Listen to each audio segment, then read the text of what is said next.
Jeff Green has 4 wins, 6 poles, and a commanding 388-point lead in the championship race. In other words, he has dominated the series. Now at Nazareth, he faces another race and a new challenge to get his first win here. To do that, he may need to score a perfect 10 to grab win number 5 in the year 2000.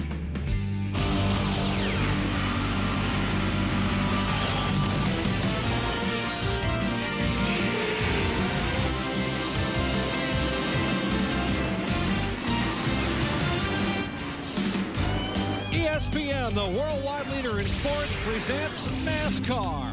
Today live from this very unique 5-turn Nazareth Speedway in Nazareth, Pennsylvania. It's the 13th annual NASCAR Busch Series Grand National Division Econo Lodge 200. After 18 of 32 events on the $14 million Busch Tour, Jeff Green has a commanding 388-point lead over Todd Bodine. But just 166 points separates third place Jason Keller from 7th place Randy LaJoy. And 19-year-old Casey Atwood rounds out the top 10. Our Suzuki starting grid shows you 44 cars will start, including the Brothers Green on the front row. There is the 3-time winner here in the last 4 events, Jeff Green on the pole, alongside his older brother, David Green, the 1994 titleist. Elton Sawyer equals his best start of the year in 3rd spot. Hornaday, the 1998 Truck Series winner here, starts 4th, and the only 2-time winner in Busch Series history of this racetrack, Timmy Fedewa, will start 5th. 16 through 30 minutes, some pretty good cars starting back in the middle of the field. Kyle Petty leads that group, and Bobby Hamilton Jr.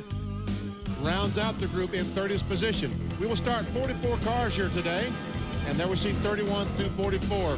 Some of the Busch Norris Series guys back in the latter positions. Buckshot Jones back in 36th starting spot, the 00 car. A 2-time winner on flat 1-mile racetracks. Remember that he could be awfully good here today. Combination of our track descriptions and race analysis show you it's a 1-mile oval with 5 turns, a very unique racetrack. 200 laps equals 200 miles here. The purse over $700,000. The pit window for fuel now. Remember, it's fuel only. 100 to 115 laps. They can make it over halfway. The race record set by Chuck Bound back in 1991. And Benny Parsons' 7 onboard cameras today will carry us around this racetrack. Dick Trickle has one. Also, Jay Sauter has the onboard camera. 21 car, Mike Dillon has a Rockwell automation on board. P.J. Jones, the Yellow Freight onboard camera. Mike McLaughlin, the Goulds Pumps.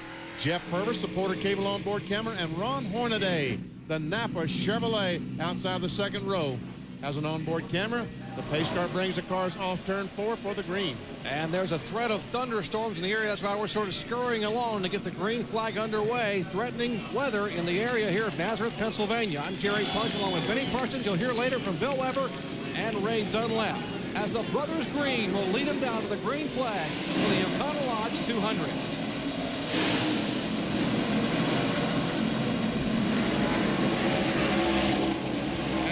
We've got cars down in the grass trying to get started. That's Justin Labonte, the 19-year-old son of Terry Labonte, and Wayne Grubb is a victim on the very first lap. His link belt Chevrolet has some left front fender damage, and the caution is waving to the field as we complete the very first lap of this 200 lap. But these cars will restart single file, and I don't. David Green might have beaten his brother Jeff back to the line. NASCAR will have to make that call. Benny mentioned they'll restart single file. That's the normal policy. Until you begin lapping, you restart single file. That's right. They will not be 2 abreast as we see Wayne Grubb bringing the link belt Chevrolet around. And, oh, man, a lot of damage. We see the fender is rubbing the right front tire. Let's take a look and see if we can. There's Wayne Grubb right in the middle of the picture. And there he gets turned and he goes down and boom, runs in the right side of Jay Sauter's car.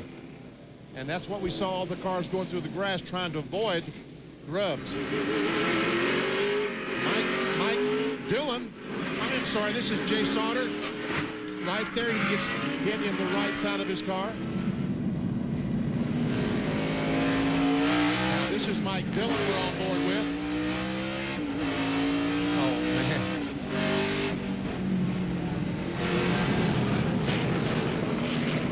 And some damage in the right front there of Jay Sauter's Quality Farm and Country Chevrolet. You saw that contact a moment ago, and that probably what cut that right front tire down. Jay Sauter, a rookie here in NASCAR Busch Series competition as we check in the pits with Bill Weber. Well, Jerry, first of all, this is going to be a big disappointment for a number of guys because of the single file restart. But the entire field, you could paint them green with envy, but the front row is definitely green with the Green brothers. Now, Jeff has won 3 of the last 4 races, and because he has such a huge lead in the points race, he's a points leader that doesn't have to race like a points chaser. He can go ahead and race for the win and not be afraid of losing points because of that 388-point cushion. As for his older brother David, well, he's a past series champion, but he hasn't won a race in almost, well, actually now in more than 4 years. His last victory came at Myrtle Beach in 1996. So you've got David, who's a past champion, and his brother Jeff, who's a virtual lock to be the next champion, restarting this race up front. Let's go to Ray. Well, thanks, Bill. These guys start this race with 1 set of tires on the car, and then there are 2 sets of tires in the pit road. So strategy is going to be a big part of the race today. We thought we were going to have rain here at Nazareth today, but now it's bright sunshine. So chassis are going to be very important. But what a lot of crew chiefs told me before this race started was that they put a very stiff right rear spring in this car to try to help these guys get off the corners. The way the weather is right now, that could be a big gamble. We've talked to a number of guys that went conservative with their setup, but they're going to try to conserve their tires too, and that big right rear spring may not work out for these guys. We'll keep you updated throughout the race. Thank you, guys. That's Bill Weber and Ray Dunlap covering the action on pit road. We might update the fact that if you just joined us, caution coming out on the very first lap of the race. Contact, Wayne Grubb getting into some side fender rubbing action with Jay Sauter. Both those cars have been on pit road. Both have made tire changes, and neither one have lost a lap. They're back on the racetrack at the tail end of the field.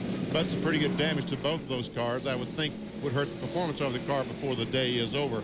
And David Green was given that spot by NASCAR. After sweet Wayne Grubb back on pit road, doing more cosmetic damage, trying to get the sheet metal where we can get some air to the radiator to cool the car off. Also get some air to the brakes to cool those off. There's Joe Covington, the crew chief there, working on the front of the car, trying to get that, as Benny taught, get some of that duct tape on the front of the car to keep the hood down. Wayne making his 11th start here in the year 2000. He is the older brother of Kevin Grubb. Wayne is 23 years of age, Kevin 21, and now he takes the damaged Link Belt Chevrolet back down pit road as we get set for a restart here at Nazareth, Pennsylvania. Glad to have you with us here on an overcast afternoon in eastern Pennsylvania.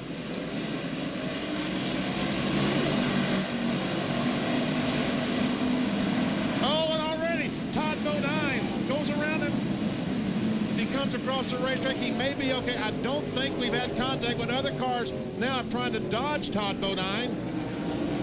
There's some significant damage, sheet metal damage on Bodine's car, and it looks like a flat tire as well. The right rear tire is flat on Bodine's car, and so far, no caution flag. A tough break for Todd Bodine as we have a battle for the lead. Clear, all the way outside. The spring, right there it is. And there's a spring that came out of Bodine's car when he looped around.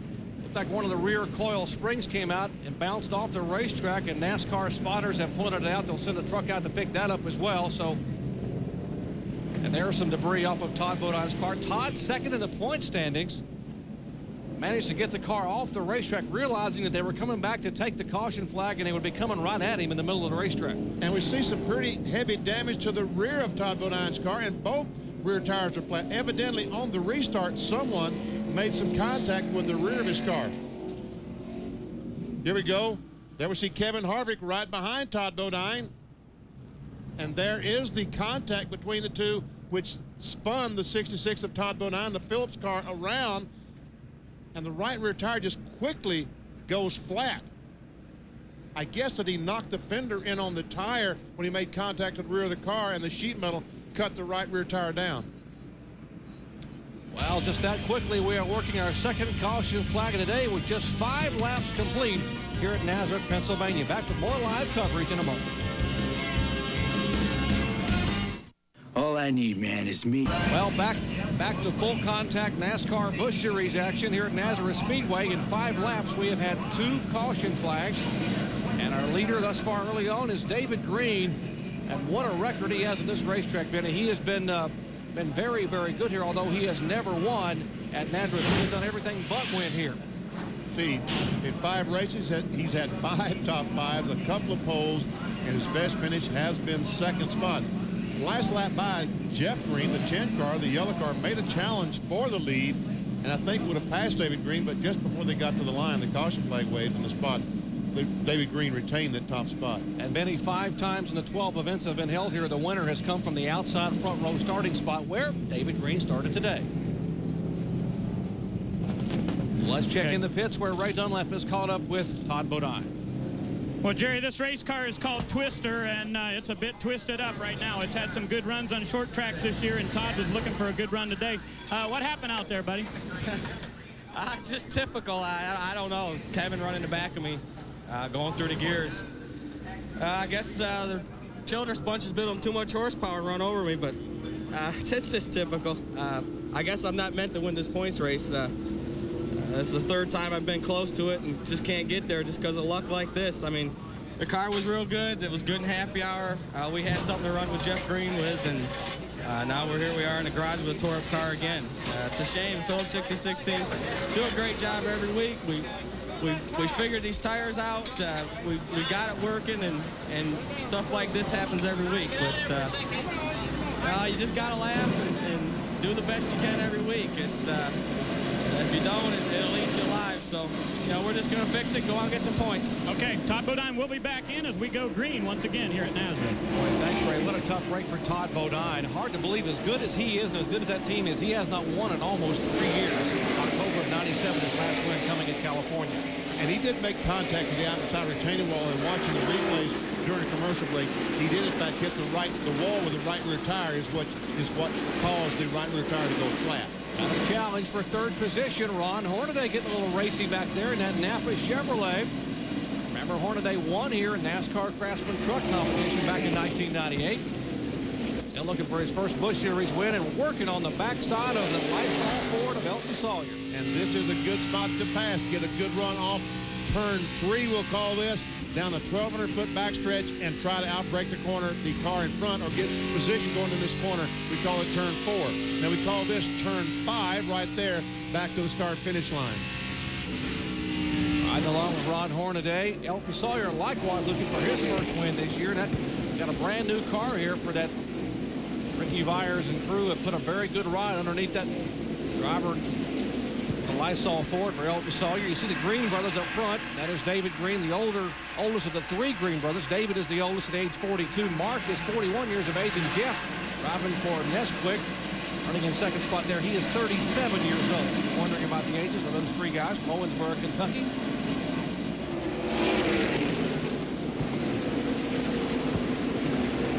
You see the Tony Raines automobile, the Bayer car going down pit road, has just made an unscheduled pit stop. And look at David Green. He is pulled away by a half second over Jeff Green. And everyone keeps talking about the 10 car, folks. The yellow one in 2nd place is supposed to be the car to beat here this afternoon. Every practice he has been the fastest car. He was the fastest qualifier. But right now he's have 2nd sport behind his brother. Napa field summary showing you where your favorite manufacturer is running. You see the Pontiacs. The lead Pontiac is the Joe Gibbs Porter Cable Pontiac of Jeff Purvis. And we've got some crash. A couple of cars spun down in turn 1. That's Bobby Hamilton Jr. in the 26 car. It's up against the wall. The car that you see sitting there's Bobby Hamilton Jr., the 26. The car that you see is Chad Chaffin, the 77 Lear car, pointed towards the infield. Hamilton Jr. looks like he has his car trying to move the car as soon as traffic clears. Both these drivers neither one of these drivers had ever raced here at Nazareth Speedway before, both making their inaugural Busch Series visit. Let's see if we can see what happened. Up in front, we see that looks like some contact between Chaffin and Bobby Hamilton. And both those cars hit the wall pretty good, although the 77 car of Chaffin appears to me to have made a little harder contact. Well, 14 laps are in the books, and we have 3 caution flags. We told you it was full contact Busch action at Nazareth, and we're just getting started. Back with more in a moment. Exciting NASCAR Truck Series action event here yesterday. The Chevy Silverado 200 and Dennis Setzer. Congratulations to Dennis Setzer from 19th starting spot. Benny wanted his first win breaking a 24-race drought for Dennis and the Mopar Performance Dodge owned by Kay Keselowski. So congratulations to Dennis Setzer with Rutman, Biffle, Grissom, and Sprague rounding out the top 5. There is the Nesquik Chevrolet of Jeff Green, our current points leader and the guy who was the pole sitter today. Let's check in his pits. Well, Jerry, Jeff Green believes he should be leading this race. When that caution came out on the opening lap, he waved off his brother David, saying the caution's out, we don't race back to the yellow. But David got by him anyway and has led all the laps since. So Jeff Green still does not have the 5 bonus points for leading a lap, despite the fact he started from the pole. Now, his car is not very good right now. Basically, it's tight, but it does want to break loose. He's not getting a lot of grip on the racetrack. His crew chief, Harold Holly, is blaming that on the fact that the modifieds were the last cars on this track yesterday, and there's still some rubber from their tires on this track. Once that clears up, we look for the 10 car to get a little better, and that's his brother in front of him. I wonder if he's going to let him by to get those 5 points. We'll wait and see. Let's check in with Ray. Bill, one thing to keep in mind here today, we've seen a lot of cautions already. 13 drivers are making their very first Busch Series start here at Nazareth, and 4 other drivers just making their second ever start. This is an awfully tough racetrack, and with all this inexperience out there, we may see more cautions yet. There's a car number 77, the Lear machine, Chad Chaffin, making his first visit to Nazareth, Pennsylvania. 2-time track champion at Nashville Speedway, short track ace. He was involved in that 3rd caution flag today where he and Bobby Hamilton Jr. had some contact entering turn 1. Still early on with just 17 laps completed here in Nazareth. It's been a slugfest so far. Back with more live coverage in just a moment. Back in Nazareth, Pennsylvania, I'm Jerry Punch along with Benny Parsons, Bill Weber, and Ray Dunlap calling the action on pit road. Show you our Napa field summary here early on with just 19 laps complete. David Green leads the brother Green battle up front. David and Jeff, first and second spot. We saw the top 5 there. Still 39 cars on the lead lap, although we've already had 3 caution flags here in the first 15 laps of this one. Look at Austin Cameron back in 26 spots, started 40th. That's what those parentheses on the right means, is where they started, and he's gained 14 spots already with very few laps under a green flag conditions. See, back in 39 spot, Buckshot Jones, the 00 car, he has been on and off pit road. I guess they might have gotten some front end damage from one of those restarts a minute ago. Yes, what happens is when you have a crash, the cars in front of you start slowing down to try to avoid the crash, and pretty soon you have a chain reaction. About the 10th place car runs in the back of someone, and that's what happened to Buckshot. He ran in the back of someone. They're trying to get some radiator opening so we can get some air in to cool the engine off. All right, David Green will lead him down for the restart here on lap 21.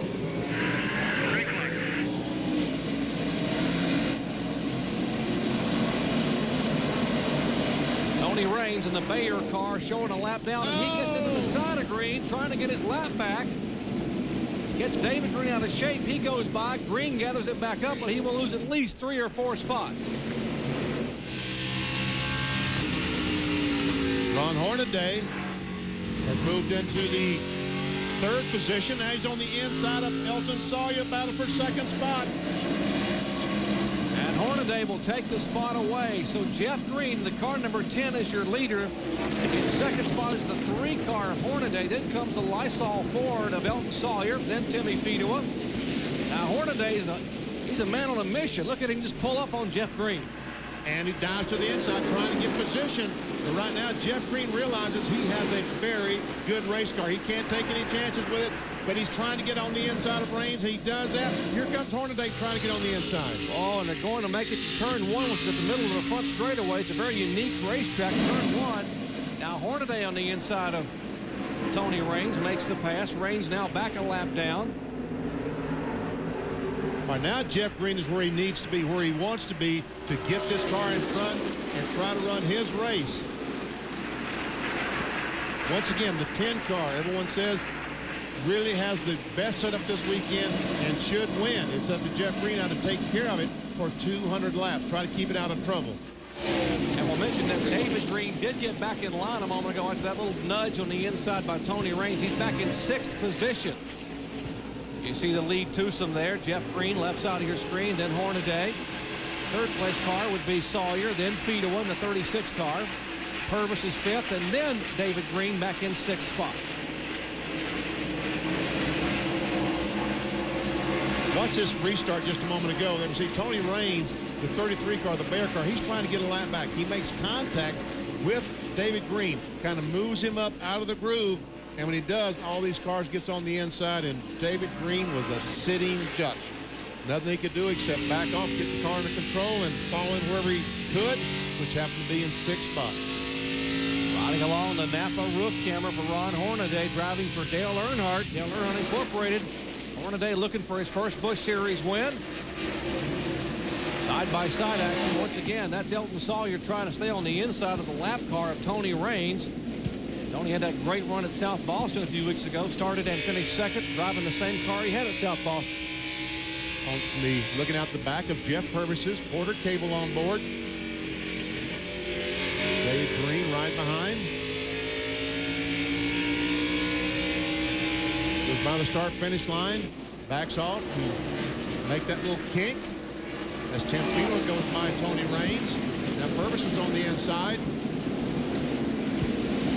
At car number 4, the Porter Cable Pontiac of Purvis, another team that's really doing well, Benny. Doug Reichert, the crew chief there now for Jeff Purvis. And of course, Purvis coming off that great second-place finish at Milwaukee 2 weeks ago. There is David Green making a move inside of Raines, and here comes Kevin Harvick as he will try to get beneath last year's Rookie of the Year.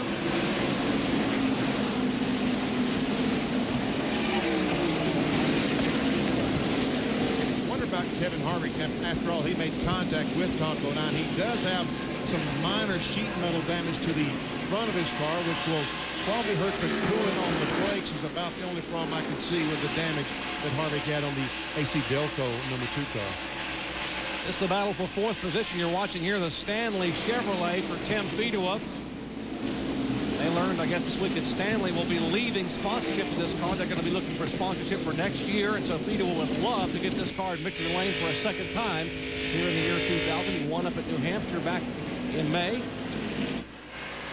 As Mike Dillon, the Rockwell Automotion car, right behind Mike McLaughlin. A battle of onboard cameras as Dillon has a spot, but McLaughlin comes down, now he goes up, and Dillon will take that spot away, and the door is open. And here comes P.J. Jones. Jason Leffler, the next car back. I'll tell you what, once you open the door, it's hard to get it slammed. Now riding along with P.J. Jones, the yellow freight onboard camera. P.J.'s car is owned by David Ridling, and David's little girl, Taylor Ridling, was just removed from intensive care at United Methodist Children's Hospital in San Antonio, Texas. We hear Taylor is doing well, so a big get well soon to Taylor Ridley from all of us here in Busch Series Racing and ESPN. We are told she is watching this race here from her hospital room.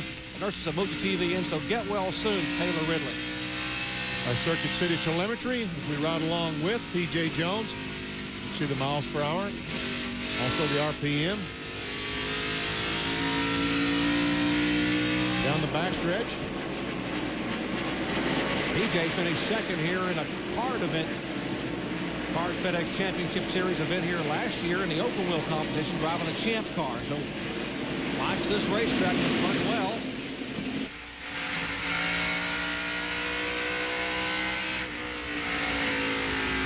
Mike McLaughlin, look back, that's Jason Leffler, the MBNA Pontiac. Car is owned by Joe Gibbs, a teammate to Jeff Purvis.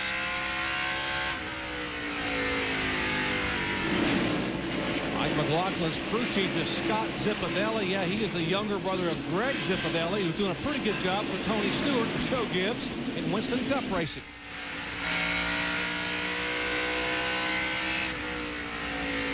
Take a look at our NASCAR Busch Series Bestest Rookie of the Year standings. Harvick and Hornaday, the top two there. Pretty good rookie class here, Benny. Harvick, Hornaday, Jay Sauter, Jimmy Johnson, and Jason Leffler. As talented of 5 rookies I've seen in a long time coming to this series. And there's another bestest rookie behind Jason Leffler, Austin Cameron, driving the Channel Lock car. As I said, started 4th and has worked his way up to now the 26th position, but he was getting a challenge that time from Jason Schuler. Well, the guy they've been chasing for most of the last couple of months has won 3 of the last 4, all 3 with this race car, Jeff Green, our leader after 33 laps. Back to the Econo Lodge 200 here at Nazareth Speedway in Nazareth, Pennsylvania. I'm Jerry Punch along with Benny Parsons, Bill Weber, and Ray Dunlap, giving you live Busch Series action. The Nesquik Chevrolet, Jeff Green, our pole sitter, currently has about a second and a half advantage over the second place car, the number 3 there of Ron Hornaday. There's Hornaday trying to get his first win and best finish of the year. There's a separation between Green and Hornaday in second position. Then about 6 seconds, Benny, back to the third place car. That's Elton Sawyer and a group of others. Well, these two cars are just pulled away from the rest of the field. You're right. 7 seconds is quite a distance on the racetrack, especially in just 40 laps of competition. Jeff Green, having won 3 of the last 4 events that the Busch Series have held, one at South Boston, Myrtle Beach, and Milwaukee. All 3 of those wins coming in this same car. This car has 19 races on it. I'm told it's rarely, if ever, finished out of the top 10. I think I'd keep that. That is definitely a keeper.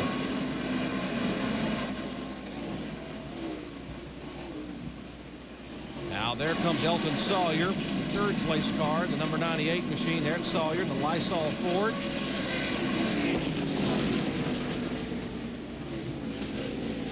Seven consecutive top 10 finishes. Been very, very consistent. We're talking about Elton Sawyer and the Brad Aikens on machine. There is Tim Fedewa and the Stanley Chevrolet, the only 2-time winner in Busch Series competition here at Nazareth. There's Jeff Purvis and David Green back in the 5th and 6th position. Purvis back on the gas, now back off the gas. Now back on the gas. There's the Wayne Grubb link belt car that has some damage.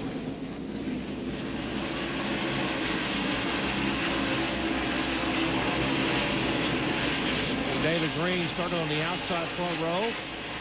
That little nudge in the restart here a little while ago by one of the lap cars of Tony Raines got him out of shape. He ended up back in 6th position. There's Kevin Harvick, leader in the Rookie of the Year standings. He has been so very close to getting his first win this year with a second place finish in 2/3.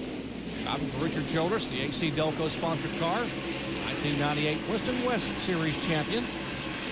Randy LaJoy, the Bob Evans reference Formula 1 car, who runs so well about either racetrack in the NASCAR Busch Series, but especially here at Nazareth. Coming off a top 5 finish at Milwaukee. He picked up a win back in April at Nashville, Tennessee, looking for his second win of the year. And then Mike Stefanik, the Coyne Textile Services number 90 car. Good run for Stefanik tonight. Well, give a call to Mike Stefanik. You talk about a driver and a team that's looking for the future. They're going to run the whole series next year. And heavy contact for Michael Rich. His car number 55 showing a lot of smoke and some front end contact. No caution flag thus far, so Michael Rich. What did he hit? Oh, he hit another. He's going to hit the 0 car and straighten him out. That's Johnny Rumley, and then he goes down and gets in the inside wall. It looked like he had made contact with another car, and I see it was the Alumni Motorsports number 0 of Johnny Rumley. So Michael Rich's car has damage. Here's Johnny Rumley bringing the number 0 on the Ohio State Buckeyes. Alumni Motorsports, and Jim Lachey, I'm told, is here, one of the owners of that car. But watch that car race today. And there comes Michael Rich, his car number 55, the car owned by Jerry Davis and Tony Waite. Skip Eiler and the crew will have a lot of work to do on that car to get it back on the racetrack. They're also looking for a sponsor to run full-time next year. We stay green flag racing as the action in the pits now is to repair some damage on the rear of the 0 and the front of the 55. 10th place car, the 63 car of Mark Green. Exxon Superflow Chevrolet. This is the Hensley car out of Virginia. And our next car back is behind Mark Green is the 57 car. That's Jason Keller, the Excedrin Chevrolet. This is a team car to Jeff Green. Jason Keller, 4 wins in Busch competition, including one back at Dover, Delaware last month. He won back in June. And behind him, a good run for the Sprint Chevrolet for Kyle Petty. Only his 3rd start in Busch competition this year, coming off an 8th place finish in Milwaukee. I talked to Chris Huston this morning. He said when Kyle got here, he said he went on the racetrack with tape on to make some qualifying runs, and Kyle said, I'm kind of lost. Let's take some tape on. Let me ride around the racetrack because I'm lost. I don't know where these corners are. So they did. He rode 4 or 5 laps. He said, okay, now I'm back. Oh, 3 wide in front of the leader. Ooh, that was so close. That was a 12 car. And Hornaday slides through and takes the lead. As Jeff Green backed off, Hornaday went around John Preston and below Jeff Green, and the Napa Chevrolet makes a slick move here on lap number 50 to take the lead. How about that? And Hornaday is trying to lap Dick Trickle car, gets off under him off turn 2. And goes by the Snyder car. And that was heads up driving on Ron Hornaday's part. He saw the opportunity and jumped in there and took the lead and is driving away right now from Jeff Green. Like a bulldog chasing a pork chop. Hornaday was not going to be buckled back at all. Green backed out of the throttle because of the possible contact. And Hornaday just basically split the difference right between them. The Napa Chevrolet, Ron Hornaday and Dale Earnhardt Incorporated showing the way at Nazareth. Look, let's show you what Ron Hornaday saw here a moment ago. Comes off to turn 2, down the backstretch, turn 3, going into turn 4. And now we see the 3 cars abreast. Green backs off, and he has the Dick Trickle car on the outside. Jeff Green had to back off, and Hornaday just drove his car between 2 spots, 2 other cars to take the lead. Well, now let's see if Jeff Green can run him down. Everyone's been talking about how strong that 10 car was. Let's see if he'll show us some of that muscle. He's reeling in Hornaday down to about 3 car lengths. It was about 5.5 car lengths after the pass was made a moment ago.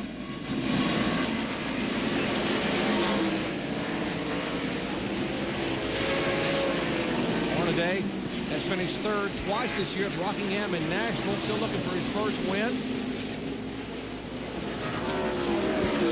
Buckshot about to go a lap behind. You see the damage to the Cheez-It 00 in the front. Hornaday gets on the inside, gets position.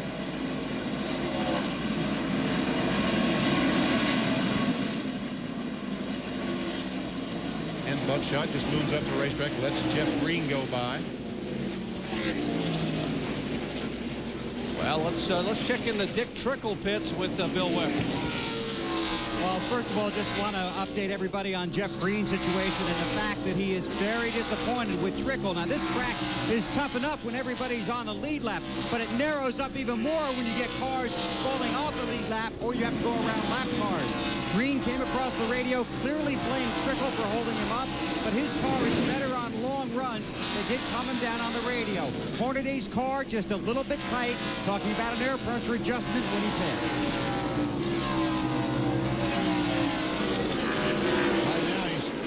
Some pretty good race cars and some pretty heavy traffic as he tries to put Jason Leffler, Austin Cameron, Tom Hubert a lap down. And all these guys are going to fight tooth and nail trying to stay on that lead lap.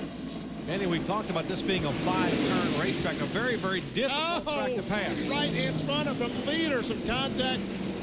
But Austin Cameron, the Channel On car, the blue car, was able to save it. And everyone continues on their merry way. That's Jason Leffler, the car number 18, the MBNA Pontiac, owned by Joe Gibbs. Jason Leffler, one of the rookie contenders. As he was being pursued by another rookie contender, but he was also our leader today, Ron Hornaday. Hornaday will make the pass. As will Jeff Green in turn 1. Now they're in turn 2 beneath the bridge. Talked about a 5-turn course. They're actually coming off turn 3 now, headed up, down the back straightaway. We're talking about downhill on the back straightaway. There is turn 4. And then we'll come out of turn 5 to show you the 5-turn course they're competing on here at Nazareth, Pennsylvania. Hornaday, our leader, back with more in a moment. He, along with fellow rookie Kevin Harvick, have experience here at Nazareth. In trucks, that is. Hornaday raced to victory lane here back in 1998. But the number 3's best finish this year is a 3rd, and the number 2's is a 2nd. Today, they both hope to better their season's best. And a good run for both of these guys, as Kevin Harvick has been very impressive in his rookie season. 4th in points, and keep in mind, folks, this team did not qualify at Rockingham. But all eyes today have got to be on Hornaday. Hornaday. Remember, Dale Earnhardt Jr. got back-to-back championships in the 3-car with 13 victories in the last 2 seasons. So when will the 3-car win again? Well, it could be today. But if he's going to do it, he's going to have to beat Jeff Green, who has just recently retaken the lead. And I was told this car number 3 that Hornaday is driving was Dale Earnhardt Jr.'s favorite race car. It's the one he won most of his short track events in, including his last short track win at Richmond last fall. And right now, Jeff Green has gotten by Ron Hornaday and is just driving away from him. Right now, the Nesquik car, no doubt, is clearly the class of the field. Just a moment ago, here's what happened. Hornaday was the leader, and as you heard Benny say, watch the Nesquik Chevrolet of Green. They come off the corner. Jeff Green got position on Hornaday. There was nothing Ron could do except try to drive back under him, but he could not get far enough along. And watch as Jeff Green coming off that corner just pulls away from him. Jeff Green, we're talking about how strong the car. He has a Roush power plant on that car. Roush, normally known for building Ford engines, builds the Chevrolet engines for this PPC racing team of Jeff Green and Jason Keller. And that's pretty potent. Roush has a pretty good record for wins this year in the Busch Series. As a matter of fact, during the Pepsi 400 weekend, Roush had a clean sweep. Kurt Busch won the truck race with a Roush truck. Jeff Burton won the Winston Cup, the Pepsi 400 in a Roush car, and then Jeff Green won the NASCAR Busch Series race at Milwaukee with Roush power. And take a look at what's happened in the Busch Series with Roush engines this year. Jeff Green has won 4 times. Mark Martin has won 4 times. Jeff Burton twice and Jason Keller once. If I do my math correctly, 11 of the 18 Busch Series events have been won with Roush engines on board. So that cat in the hat's been the way to go, I guess. Jack Roush and his Roushketeers are certainly doing the job in the NASCAR Busch Series this year. Hank Parker Jr. in the 53 car, the Team Marines car, about to go a lap down. Parker right now is running in the 23rd position.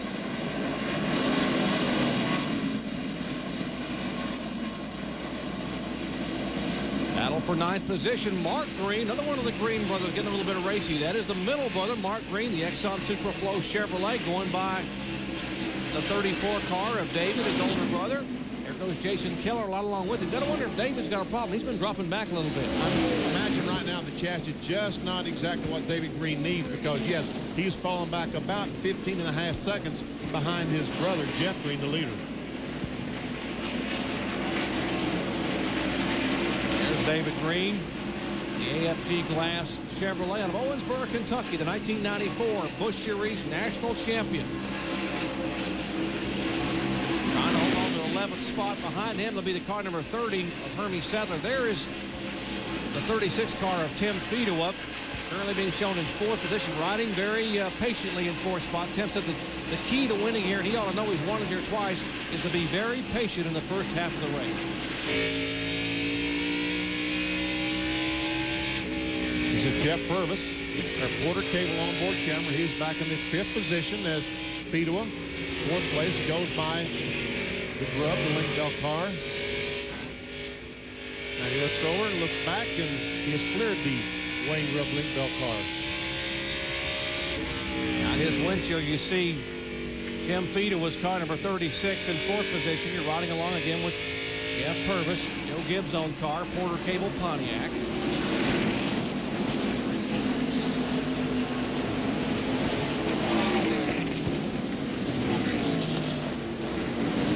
Let's check in on the Elton Sawyer pits with Ray Dunlap, right? Well, Jerry, just trying to find out when these guys are going to come in for the next pit stop, and Rick Byers said they could go to lap 100 if they need to. Of course, that's all predicated on what Jeff Green does. But the number 98 car, Elton Sawyer's complaining of being very tight off the corners. Boy, that's something new at Nazareth, right?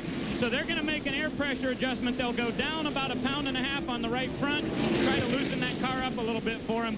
Elton holding his own back there from 4th to 6th place, but boy, they can't do anything with those front 2 cars. There's Elton Sawyer still looking for his first win. He has 2 career Busch Series victories. His first win coming at Myrtle Beach back in the mid-90s. And of course he won at Loudon last May on the 1 mile speedway up in New Hampshire. If you're a NASCAR Busch Series fan and you wondered who that red and white car was, that was Brian Wall, one of the NASCAR Busch North competitors. We saw Tim Feeder and the other cars going by, and Elton Sawyer. Big lead up front right now, over 5 seconds of separation between the Nesquik Chevrolet of Jeff Green, who is setting sail. But pit stops are approaching, and we'll come back and cover them. Our live coverage from Nazareth, Pennsylvania in a moment.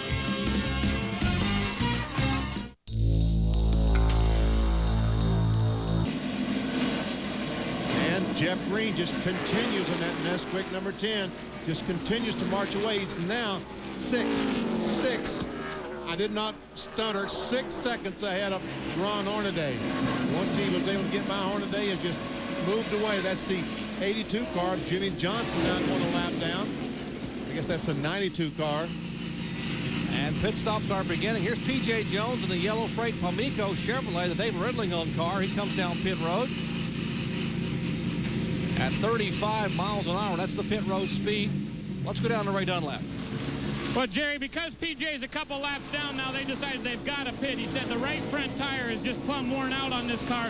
So they are going to make a chassis adjustment on the right rear. They're going to go down one round there on the right rear to try to help this car a little bit. But worn out tire is the reason for him to come in this early. There's George Church. They orchestrating the action. He's the crew chief there for David Ridley. TJ, the oldest son of Parnelli Jones. All kinds of trouble. The rear tire changer had all kinds of problems. They finally get the tire change. He throws the impact wrench back across the wall because he realized that that's not the way the game positions. Well, PJ, you heard Ray Dunlap say already 2 laps down when he pitted, so they had no reason not to pit, but that lengthy pit stop didn't help him. We are 17 laps away from halfway, and as you saw at the beginning of our show, a lot of these guys can make it just to the halfway point or beyond on fuel. And now with the green flag racing continuing, they may have to try to stretch it. Well, they're going to have to try to stretch it to 100. If there's 1 or 2 cars that can make it, then they have no choice but try to run to 100 laps before they make the pit stop. But they're all wanting fresh tires right now, just like the 19 car of P.J. Jones. There's not a driver out there right now that isn't wishing and hoping he could get 4 fresh tires as well. Watching these 2 cars here in 4th and 5th position.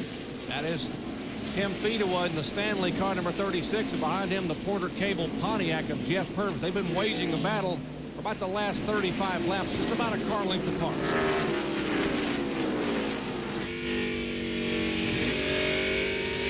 And Purvis gets a great run off this corner. Can he get position? Looks like he might, and yes, he takes his spot away.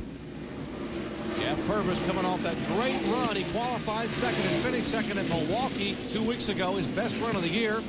Take the spot away, now being shown in 4th position. Jeff Green is our leader. If you just joined us, Ron Hornaday, the rookie, in 2nd spot in the Napa Chevy. Lysol Ford for Elton Sawyer is 3rd, and this car number 4 is 4th. That is Jeff Purvis with the 36th of Tim Fedewa in 5th. And Kevin Harvick in the car number 2. There comes Harvick getting his screen, pulling up on Fedewa. He is in 6th position. And Kevin Harvick has made some great progress in trying to march his way up through, because he was about a straightaway behind these fellows, has closed up and caught this group of cars. Behind him, the 2 AC Delco Chevrolet. This car is owned by Richard Childress. But what a talented young man he is, and what a nice young man, too. Todd Berry, one of the talented young crew chiefs in the NASCAR Busch Series, works with Kevin Harvick on this car. Harvick finished 2nd at Myrtle Beach, has 3rd place finishes at Watkins Glen and Richmond. You watch a battle for 12th position forming up on the racetrack. Kyle Petty in the Sprint Chevrolet in the car number 45. Behind him, Kevin Grubb, the Timberwolf. Clarence Brewer on car. Talking about talented young drivers, Kevin Grubb. A lot of people think he's got a very bright future, not only in Busch Series, but maybe someday in Winston Cup, a little more seasoning. Then the naming the white and black car behind him. He is in the 14th position. Casey Atwood back in the 15th position. So all these cars battling for position. There's Kevin Grubb, right about a car length and a half behind Kyle Petty. Moving in on Kyle Petty for position. The Clarence Brewers 2 cars, Kevin Grubb and Casey Atwood running 13th and 15th, and now Kevin Grubb will take the 12th spot away from Kyle Petty. In fact, Kyle came off that corner and the car just slid the right front tire up the racetrack. There was no way he could keep the car down, and Grubb just drove under him as he came off that corner. Now Lyndon Amick looking to take the spot away from Kyle Petty, and Kyle drives it deep into turn, I guess that's turn 4. That's turn 4. Here is turn 5 down to the start-finish line. Yeah, that 45 sprint car right now, Kyle Petty is struggling, trying to keep the car from pushing up the racetrack. Kyle, one of many drivers looking for a pit stop, which should be coming in the next 10 to 12 laps as we approach the halfway point. The 200-lap race, 200 miles on this 1-mile oval. You see Lyndon Amick now trying to take 13th spot away from Kyle Petty. Well, has the inside groove, and Kyle roars back, and Lyndon has the position. Once again, Kyle came off the corner, and the car just slides up the racetrack. That right front tire slides up the racetrack, and you just can't get off the corner. Watch as Lyndon Amick, watch how he just squirts away from him when he comes off the corner. That's from the pushing condition. 19-year-old Casey Atwood going by in the Castrol Chevrolet. And there's the leader trying to put Kyle Petty a lap down. Jeff Green showing the way as we approach the halfway point here of the Econo Lodge 200. Back with pit stops in just a moment. As a matter of fact, now he is 8 seconds in front of Ron Hornaday, who continues to run in second. Elton Sawyer in third. Jeff Purvis in fourth, and Tim Fedua in fifth. Right now, Fedua is 18 seconds behind Jeff Green. Break. David Green decided to come down pit road on lap 94 if you're scoring at home. Just 6 laps prior to the halfway point. Let's check in his pits with Ray Dunlap.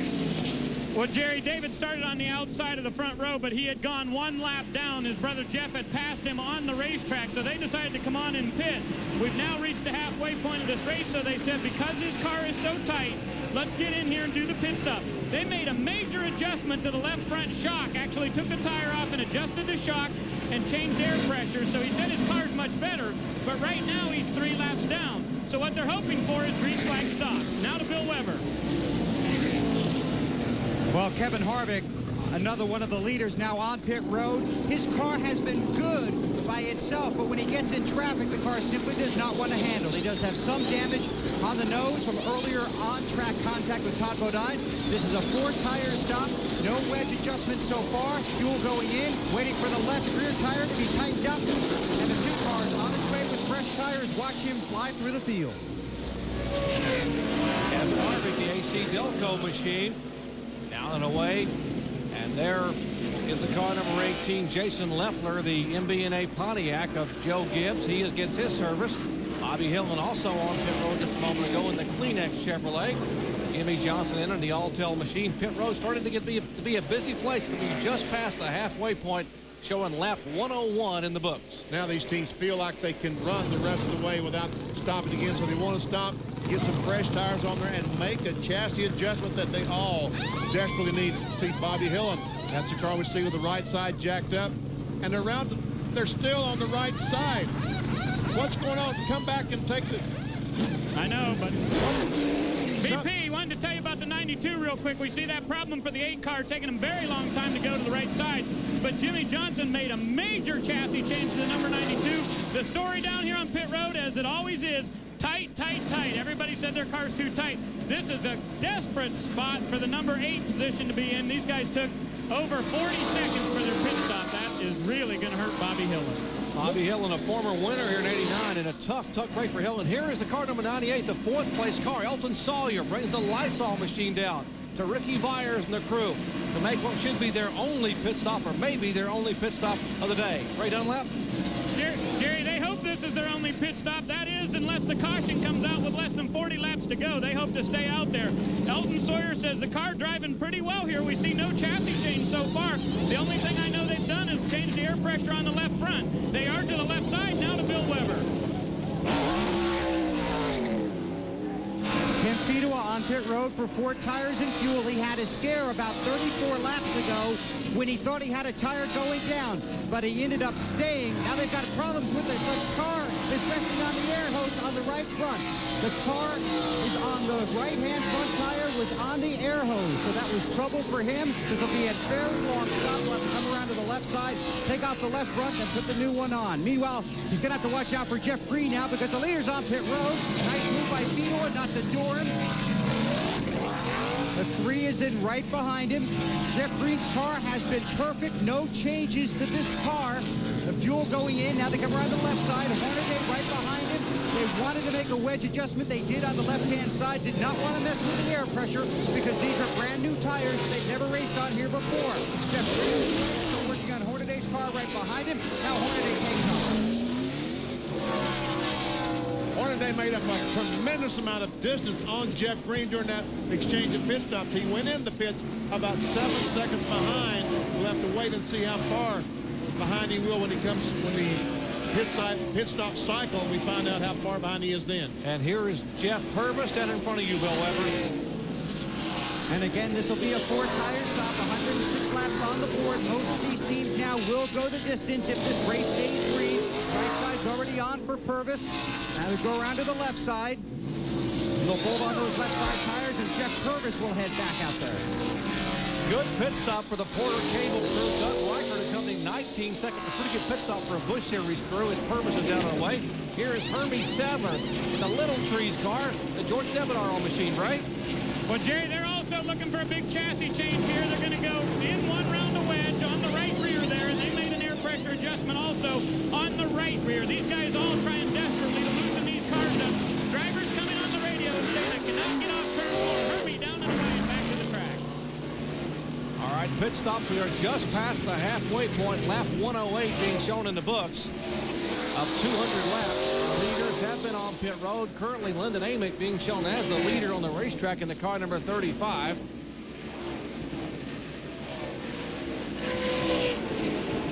And we see Lyndon Amick now is going to make his pit stop. He comes off the racetrack.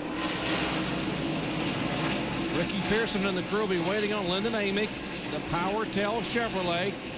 35 miles an hour. He's pitting all the way down toward turn 4, already in his pits for right side tires.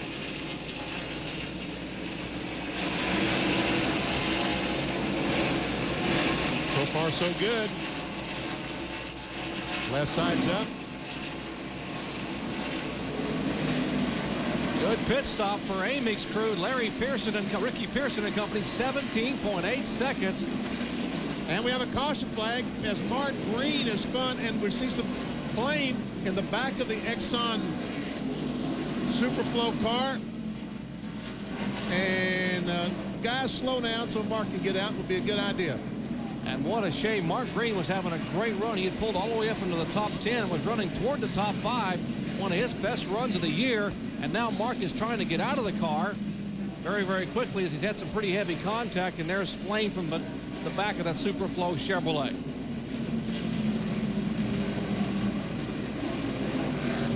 There comes the safety crews out there trying to get to the car. The field trying to get woed down so safety cars and fire trucks can get out there to the Exxon car, the car owned by Hubert and Jeff Hensley.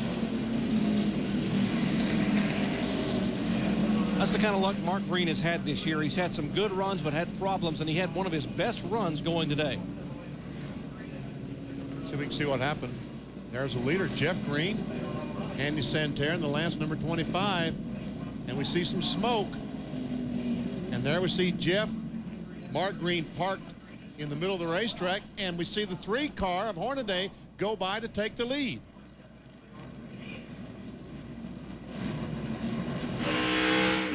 This is Jay Sauter.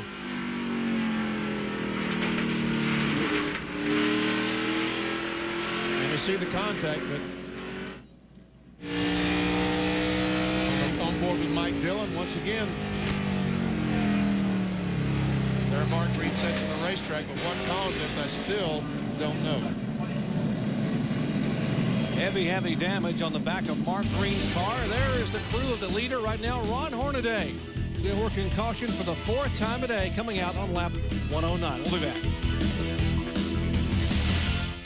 Chevrolet, the Jimmy Spencer-owned car of Dick Trickle. What happened to Dick Trickle? Well, just a moment ago, during the pit stops, he had problems on the racetrack. We'll show you.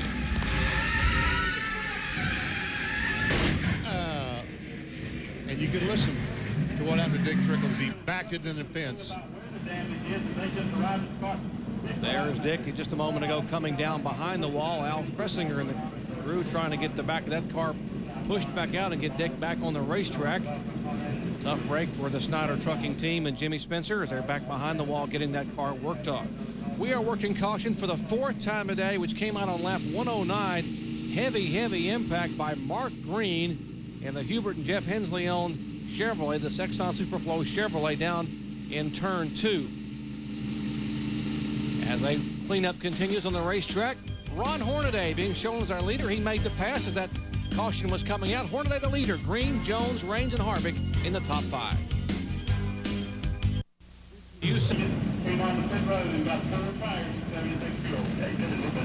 Now, a reminder, we're working the 4th caution flag of today. A moment ago for an incident involving Mark Green. Here's our Napa field summary showing you Ron Hornaday is our leader at lap 114. Jeff Green, Raines, Harvick, Purvis, and Sawyer in the top 6. See Tony Raines there in 3rd spot, and he was a lap down back 100 laps ago. Well, he managed to stay just 1 lap down. He did not pit when all these other cars pitted. When the caution flag came out, he made up that lap and was actually in 3rd spot. He now has made a pit stop and has gone back to about the 15th position, but he persevered. Way to go, Tony.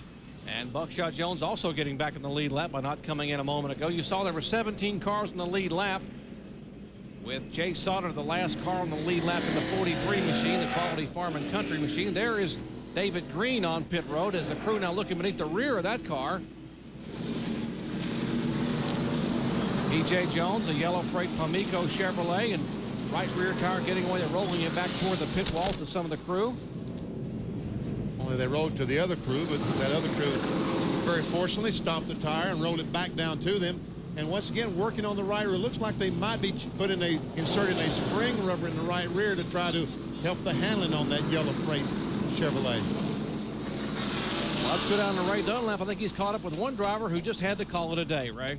Well, Jerry, Dick Trickle has brought the Schneider car back here to the garage area. Is this something that you're going to be able to fix and get back out of there, or are you done for the day? Well, not to be competitive. I mean, we were too tight. You know, we never did have a yellow, so we need to loosen it up. We're running along and are going to get a, you know, probably the top 20, but, you know, she was tight all day, and, you know, we never did get a pit stop, and when we finally got one, it was us. And, you know, I got position on the 82 car going into 1, and he just cut me off, went to the bottom, and, you know, we got spun out. You know, it's just racing. It's a deal where I had a position where I needed to stay in there, and he didn't need to come down, but that's what happened. So, you know, Snyder Crew's going to get it. We're going to make some laps and try to keep up in the points, but we won't be competitive. Spoiler's knocked down, the frame's bent, and, you know, just makes my job tougher, but that's what I'm here for. All right, a lot of work there for these guys to do. Now let's check in with Bill Weber. Well, Ray, a fuel stop here is about 110 laps. As we talked about early in the race, there was some concern that tires may not go that far. But what these teams here in the Busch Series did is they kept an eye on tires in the truck race that was held here on Saturday. And basically, these guys got to 104, 105 laps, and that's when the leaders came in. I checked on their tires, both for Hornaday, the current race leader, and Jeff Green, who's running second, who was the pole sitter.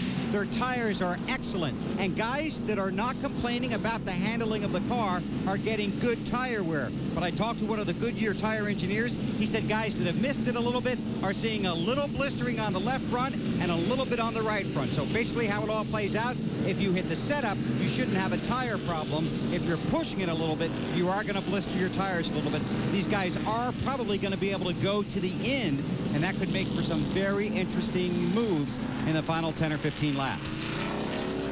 You're right along with Ron Hornaday. You see the Napa Auto Parts sticker. You also see the 42 sticker there because everyone here in NASCAR Busch Series Racing trying to salute one of their fallen comrades in Kenny Irwin, who lost his life just recently here at an incident up in New Hampshire. And Kenny competed in NASCAR Busch Series competition 9 times this year, and all these cars carrying stickers in memory of and with thoughts going to Kenny and his family on this tragic loss for NASCAR racing. Kenny Irwin sticker there in the middle of the dashboard for Ron Hornaday, our leader.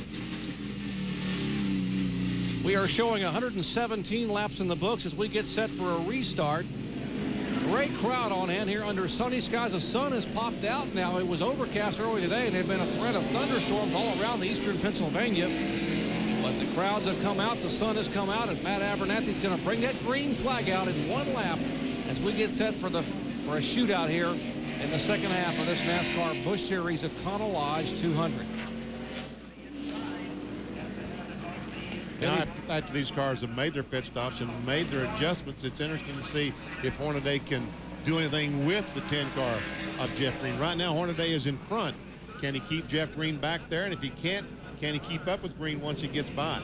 And what about the lap cars? We saw a little while ago lap cars having trouble on the restart of that dog leg at turn 1 here after past the start-finish line. That could be a problem for the leaders because, you know, Mike Dillon and Mike Stefanik want to get their cars back on the lead lap if they can.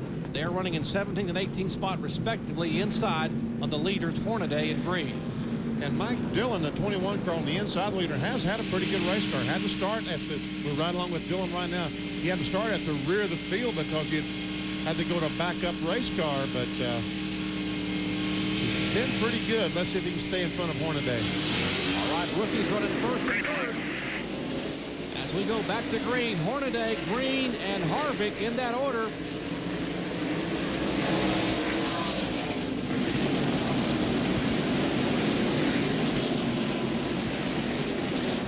Mike Dillon able to get in position, though he is still a lap down behind Ron Hornaday in the 21 car. Hornaday is the leader of the 3 car. The 10 car, the yellow Nesquik car of Green, the second spot. Then comes the lap car of Mike Stefanik, who had a great run going early on. Kevin Harvick in the 2 car back in 3rd position. There's Harvick in 3rd spot. Oh, and Harvick gets it loose, get it in the corner, and it allows Fiedler to get under him. Meanwhile, we see the 21 car of Jeff Green gets by Mike Dillon. The 90 car also gets by. That's 4th position.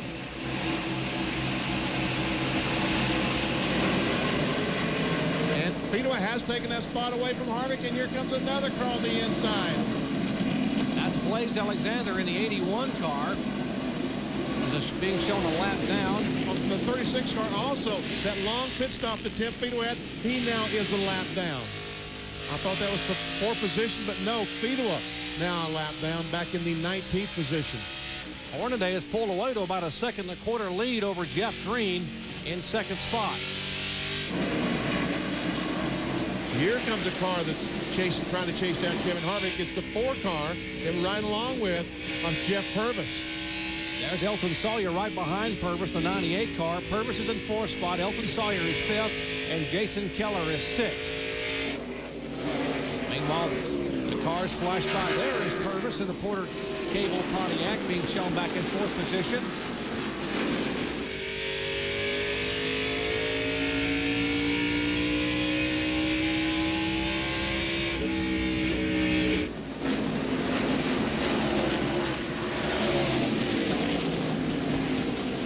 Alexander, the 81 car, is in 19th position. He is a lap down. The 2 car is the 3rd place car. The 4 car in trouble. Mike Dillon, heavy contact into the wall, spins it around. And then now we do have a caution flag out. It's Tony Raines. Tony Raines also spinning back there. No harm, no foul for Tony Raines in the Bayer Alka-Seltzer car. And there's the heavy damage on the back of the 21 car of Mike Dillon. Rockwell automation machine, heavy contact with the left rear into the outside concrete.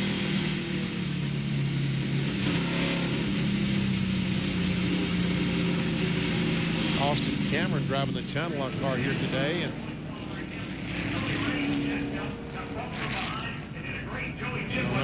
Dillon, we saw him up there just a moment ago, but the accident happened back about a straightaway behind the leaders. He was fighting to get his lap back. There's Dick Trickle. Now, you heard Ray talk to him a moment ago, going back on the racetrack, trying to pick up some valuable points. Trickle was 22nd in the points coming into the day. Show you what happened a moment ago with Mike Dillon in the car number 21. We see him back in the fence and also make some contact with the left front, but what might have caused that, where the contact came from that caused that, don't have any idea. Tony Raines, I guess, got hit from behind as he slowed to avoid the Mike Dillon car. I'm sure that someone ran in the back of Tony Raines. Now from Mike Dillon's onboard camera.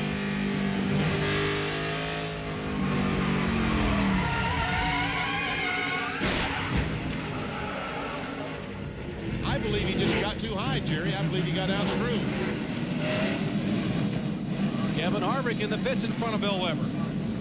And Harvick is on pit road under caution with 124 laps on the board. He's going to get him some fresh rubber, basically, and try and make up some positions on the track. They make a wedge adjustment. Now they swing around to the left side. Pull off the left side tires, bolt on fresh ones. So he'll be at the back of the pack here, but he will have fresh rubber and enough fuel, obviously, to reach the finish. Man, oh man, I don't know about that, Bill. He now goes back to 16th position. He was running in what, about the 4th position, and goes back to 16th. It'll really be a struggle trying to work his way back up front. Bill Weber? Benny, I think what some of these teams are thinking about, obviously he wanted to come in and make that chassis adjustment as well, but what these teams are starting to look at now is that caution with 50 to go or 40 to go, and that's when the leaders will have to decide if they're going to come in. I think at that point they probably would. Harvick may not at that point and will be able to gain track position that way. That's a gamble, but when you're not running perfectly, sometimes you have to take it. All right, remember, you're allowed 2 tires per position under caution, so Kevin Harvick has used up his tires. He has no more to go. Under caution once again at Nazareth. We'll be right back.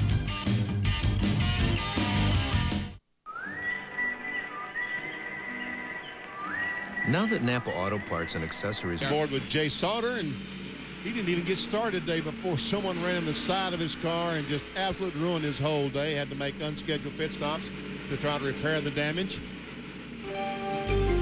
There's Kevin Harvick behind me. And I misspoke a moment ago. Harvick's first pit stop was on lap 100 under green, so he took tires under green. He still has 1 set of tires left under caution. The NASCAR Busch Series rule is 2 sets of tires under caution. You can have as many as you want under green, so he still has 1 set left. And let's check in on the Mike Dillon situation with Ray Dunlap. Jerry, the first thing I wanted to tell you about Mike Dillon was that they have a brake problem. That's what caused that there. They think the right front rotor may have cracked on the number 21 car, so he's back behind the garage.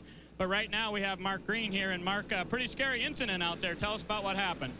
Well, Ray, I was going by tires there on the outside, and I must have got down a little quick on him or whatever, because I thought he'd give me some room. You know, he'd been down a few laps, so, you know, I thought he'd give me a little room, but I just come down on him too quick, I guess. You know, the Exxon car was really good today. We found some stuff on the off weekend and make that thing go, and it was really going. So it's really disappointing for me, and I know the guys are really disappointed, but, you know, I think we found something here we can work off from now on this year. Okay, good luck. Top 10 in the finish looked like it was going to be for Jeff Green, but that car done for the day as we're back to green flag racing. Tough break for Mark Green. Had one of his best runs of the year, but as he said, they found something. Maybe we'll have some good runs out of Mark Green in the next few events coming up. Ron Hornaday is our leader, looking for his first Busch Series win ever. He's a rookie in Busch competition. The 90 car Stefanik is being shown a lap down in 17th spot, as well as the 36 car of Fedewa. The second place car is the yellow number 10, Jeff Green. And there's the fresh tires on the car number 2 of Kevin Harvick. You wonder which one of these rookies would get their win first. Harvick has come so close, finishing second at Myrtle Beach, and now he's got a lot of traffic to work, Benny, as he came in and took on tires. And Bill Weber mentioned to us during commercial that Harvick had a vibration in the car. That's one of the reasons he came back in and pitted. They were looking at that vibration on the car number 2. And another reason that they felt like if there's another caution flag 40, 50 laps to go, that some of the leaders might pit, they would stay out on the racetrack and get that track position. A very calculated risk on the part of Kevin Harvick and his crew. Jay Sauter looking at the back of Justin Labonte's car. 19-year-old Justin Labonte driving the Slim Jim Chevrolet owned by his dad Terry and crew chief by his grandfather Bob Labonte. There's Jay Sauter making the pass.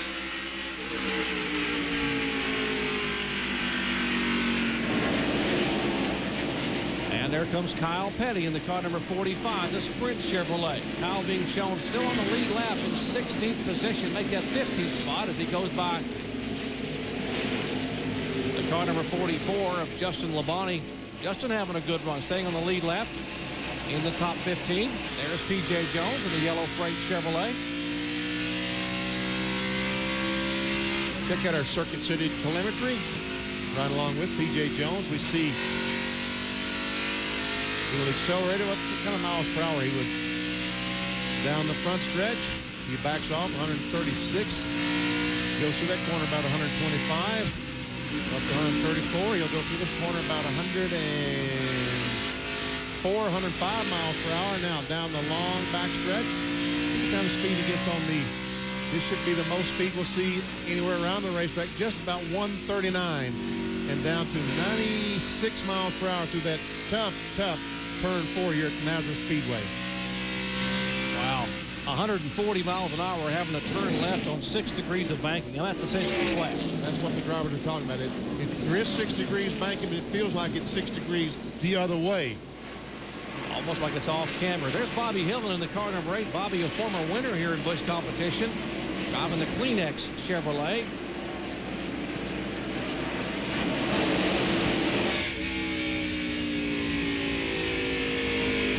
Jeff's up there battling for second spot. Jeff Purvis we're riding along with. And right in front of him is Jeff Green in the car number 10. They are second and third. It looks like it's going to take 30 or 40 laps for Jeff Green's this Nesquik Chevrolet. His car really. Oh, we see Lyndon Amick back to the fence.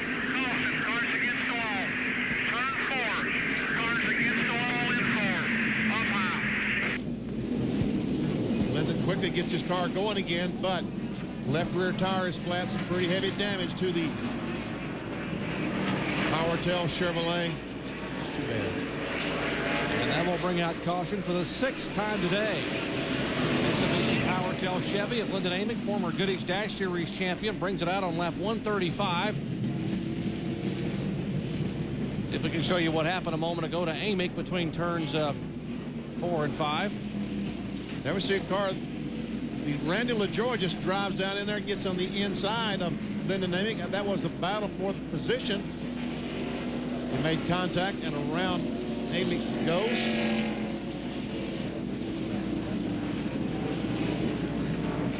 Yeah, they were battling for 9th spot. You saw the contact there, and Lyndon Amick unfortunately goes up across and smacks that outside wall pretty heavy with the left rear of his Chevrolet. He'll bring it down, and Ricky Pearson and company will try to pull it out, but we are under yellow for the 6th time today, as we have less than 75 laps remaining here in the Econo Lodge 200. Back with more live action in just a moment. Caution for the 6th time today, and a number of cars deciding to come down pit road, get some fresh tires. The 34 car, David Green, is in front of Ray Dunlap. Well, Jerry, this is a calculated move on the team's part because David currently running in 18th position. He's just 1 lap down now, so he figures come in, get the tires now, get back out there, and if there's a caution with, say, 25 or 30 to go, they're betting that Jeff Green and the rest of the leaders come down pit road. That may leave them with excellent track position. Most of these cars pitting here were a lap down. You see Mike McLaughlin there coming back from the racetrack. He had brake problems a little while ago, had gone behind the wall in the Goulds Pump Chevrolet. They have gotten that car repaired. He's back out. You see David Green going by.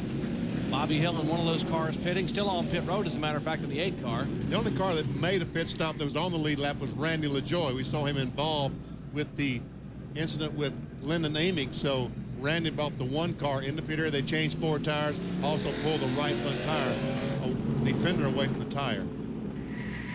And we mentioned that Dick Trickle back on the racetrack in the Snyder Trucking Chevrolet. Coming up tonight, 11 o'clock Eastern Time, Whit Watson will recap all the racing action. Our Busch highlights from Nazareth, kart highlights from the Molson Indy in Toronto.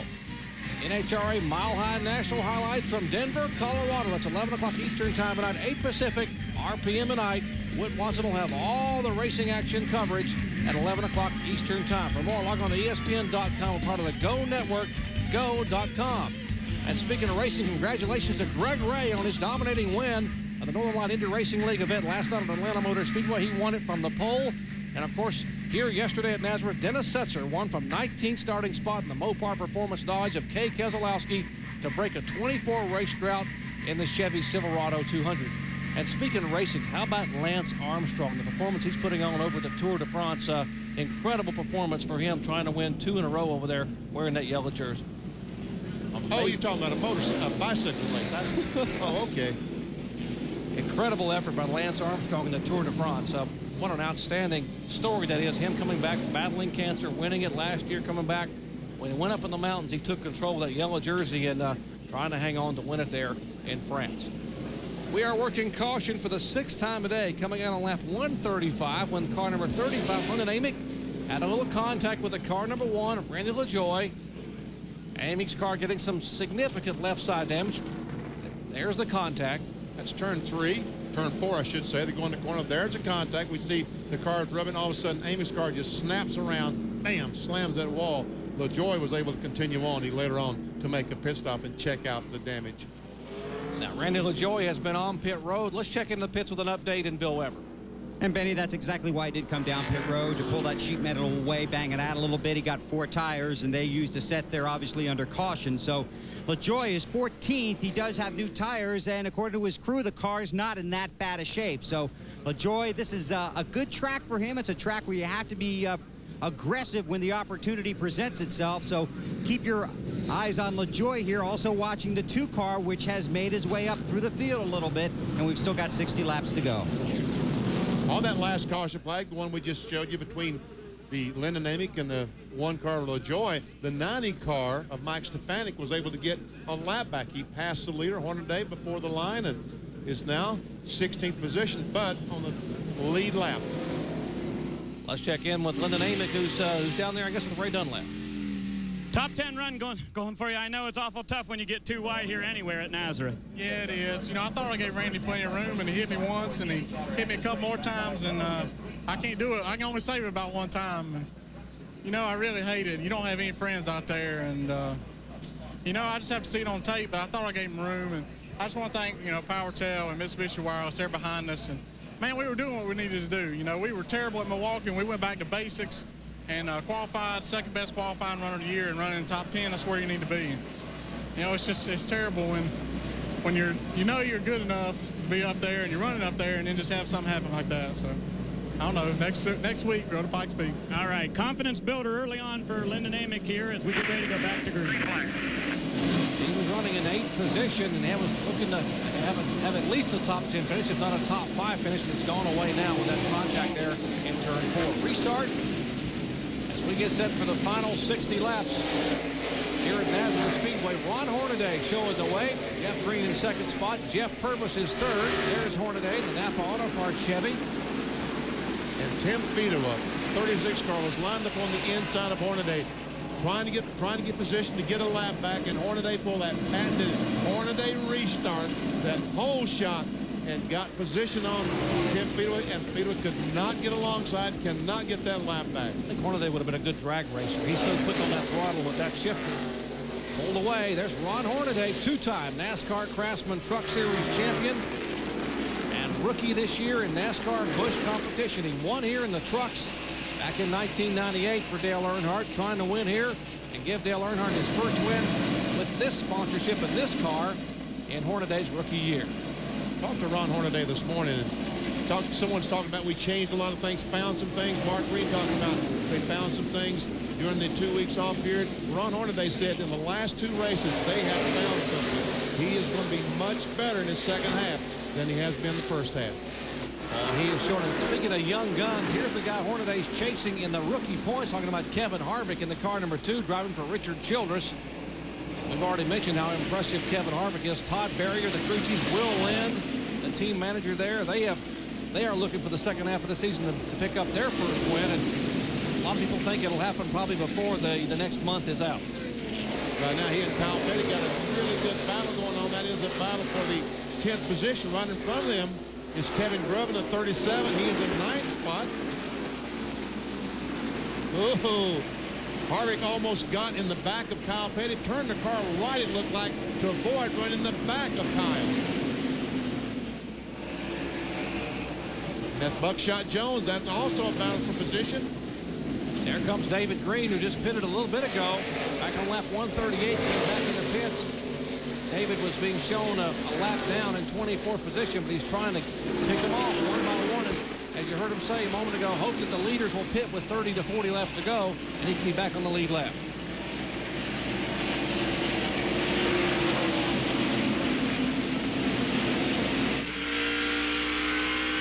This is Jay Sauter, the Quality Farms Chevrolet, damaged on the very first lap of the race. But right now seems to be keeping up pretty well. Some contact between Sauter and Buckshot. Buckshot trying to go back by Sauter. Buckshot slips up. Sauter has the inside line. Comes Randy LaJoy back there. He has made a pit stop, has fresh tires. He and Buckshot will be battling for position. That's 13th and 14th spot. The 00 is 13th. The 1 car is 14th. They've had some pretty storied battles over the year in Busch competition, talking about Buckshot Jones and Randy LaJoy. Now LaJoy has the inside line and will take the spot away. Well, Ron Hornaday trying to pull away here. Laps are winding down. We have 53 laps remaining in the Econo Lodge 200. Back with more live coverage in just a moment. At car number 10 of Jeff Green beginning to make his move, trying to move in a little bit on our leader. As you watch the battle for 10th position here between Kevin Harvick, the rookie, and the former 2-time champion. The car number 1 right side of your screen is Randy LaJoy. And the 37 car of Kevin Grubb also. Grubb is in 10th, Harvick in 11th, and LaJoy in 12th. And the 43 car of Jay Sauter is in the 13th position. I didn't realize, Jerry, he has hung in there and battled back and has gotten up to 13th spot. Well, give a call to Jay Sauter and Gene Need and that whole crew. Jay ran here 3 times in NASCAR Craftsman Truck Action, had a 9th, a 3rd, and a 4th. Never finished out of the top 10. And now, as you see Kevin Grubb go high, and Harvick, Sauter, and LaJoy will all go by for position. I would guess that was a little bump from the 2 car that sent the 37 car up the racetrack. Don't know, didn't see it, but I would just guess that's what happened. Less than 50 laps to go. I'm Jerry Punch along with Benny Parsons, Ray Dunlap, and Bill Weber. Live Busch Series action. You're watching Kyle Petty go around Tommy Hubert's car number 20. Kyle now being shown in 9th position. Kyle finished 8th at Milwaukee. His best finish since a great run at Talladega back in 1997 when he finished 4th. Meanwhile, we see Harvick and LaJoy back there continuing the battle as we see Kyle Petty. Kyle Petty is now trying to set off and catch the 33 car of Tony Raines. Remember, Tony Raines was a lap down. He spun out later on and is now in 8th position. Speaking of Kyle Petty, let's check in on his pits with Ray Dunlap. Well, thank you, Jerry. I want to let all the folks at home know they should tune in to RPM tonight, this coming Tuesday night, because there's going to be a very important announcement coming out of Petty Enterprises. We're going to learn a lot about the future of what's going to happen with the 45 team. So tune in to RPM Tuesday night for more information from the Pettys. Kyle Petty currently being shown in 9th position. Trying to move in on the car number 30. You heard me say a moment ago. That's Hermie Sadler in 8th spot. The Little Trees Chevrolet. Go back to the battle for the 3rd position. Jeff Purvis, a 4 car, has it. The 98 car of Elton Sawyer wants it. Let's don't forget about 57, Jason Keller. He's back in 5th position. That's the red and white car. Our Napa Field Summary points, if they were awarded now, Jason Keller would be in 2nd spot because Todd Bodine, for you Todd Bodine fans, he is off the racetrack with 41st position being shown with an incident early on here on lap number 5. And we saw that the Purvis car slipped and lost 2 spots. Elton Sawyer got by. Also, Jason Keller got by.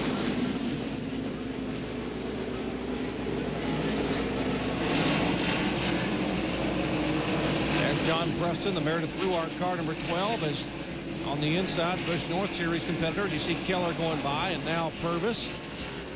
There is Elton Sawyer, the 98 car in 3rd spot. Keller is 4th, Purvis 5th. 6th spot is the car number 27, Casey Atwood. Good run for the 19-year-old.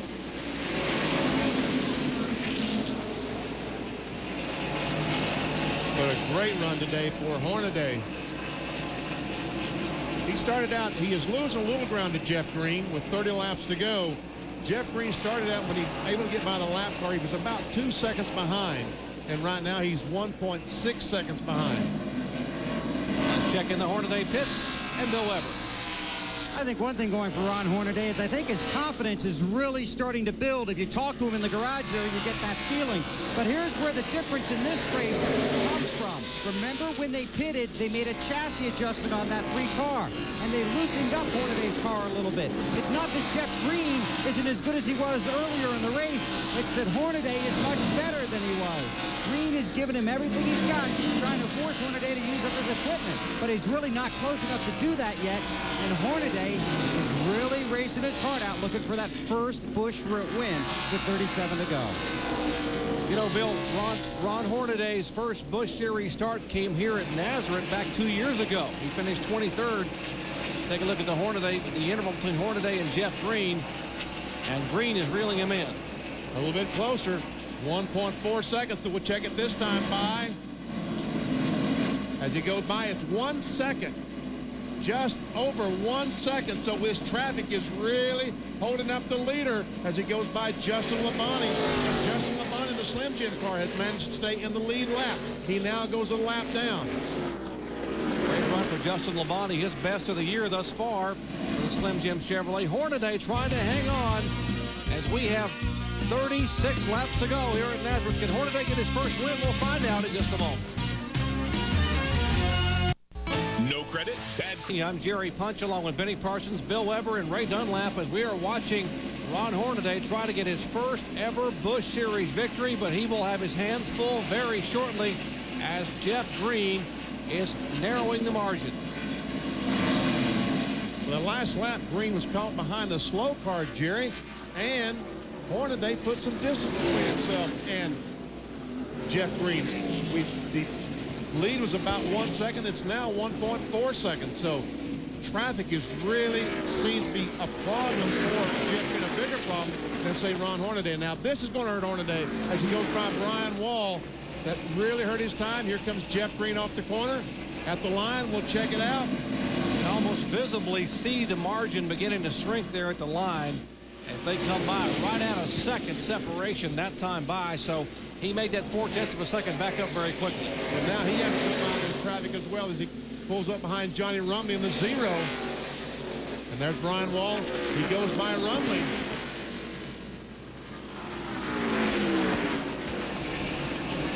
He catches a break here if Brian Wall does not come down the racetrack. And he did. So that hurt Jeff Green.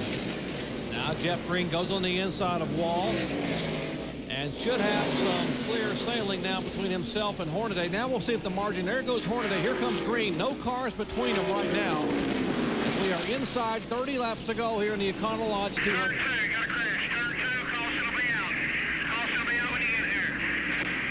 Austin Cameron, heavy contact over in the wall. Car backed in against the concrete there. Well, not too heavy. It looked from that angle like he might have shoved it in quite a bit. Spun around and just bumped the wall with the left side and has some damage on the right side as well in the channel lock Chevy.